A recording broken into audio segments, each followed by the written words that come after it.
Okay, so Betty Ross. Elizabeth Ross, aka Betty Ross, first appeared in Incredible Hulk #1 all the way back in March 1962. Horry's 21st birthday. I was waiting for it. I was just like, it's coming. She was born in California to Air Force General Thaddeus Ross and his wife. Name. Betty's mother died when she was a teenager. And her father didn't believe a military base was a place for a young lady, so he shipped her off to boarding school and had nothing to do with her for a number of years. That's nice. Yeah. When she returned after boarding school, General Ross was now in charge of a top secret gamma bomb project. The head scientist of said project was Robert Bruce Banner, or Bruce Banner.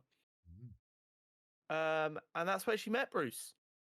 General Ross was never a fan of Bruce because he thought he was quite timid and a bit of a weakling. But he then took that lack of enthusiasm for Bruce and turned it into an outright hatred when he realized how quickly Bruce and Betty were getting along and gaining interest in one another. This then obviously caused further issues when Bruce became the Hulk, and he was being hunted down by General Ross, while Betty knew he was the Hulk and didn't really care.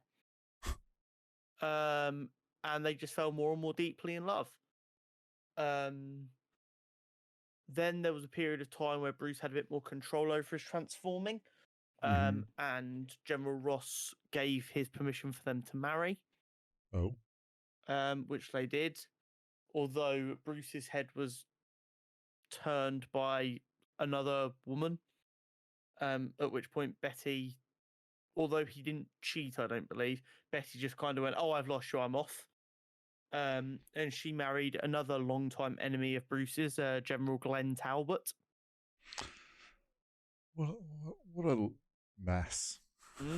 Oh, I mean, it's a 60-year history in comic books, lad. It was always going to get messy. But when Glenn Talbot was believed dead, she had a bit of a nervous breakdown. Right. And she was manipulated by MODOK. So she was infused with gamma radiation and she became the Harpy. And the Harpy isn't the only super-powered persona she's had over the years. She was also, after one of her resurrections, the Red She-Hulk for a while. Interesting. And she's also worked as a spy after being believed dead, and she operated under the code name of Mr. Blue. Interesting. But yeah, I feel like Betty Ross, although she doesn't feel like it as much anymore with the change of the way superheroes have been represented in the media, I feel like she's like one of the original like love interests that people knew of. Everyone remembers, like, from the OG Hulk film in 2000 and whatever it was, before the MCU Hulk film, where it was like, oh, only Betty can calm him down and stuff like that. So it was interesting. But yeah, apparently she's going to be back for Captain America Civil War, but not Civil War, New World Order. But we'll talk about that a little bit later on. Now we've got to discuss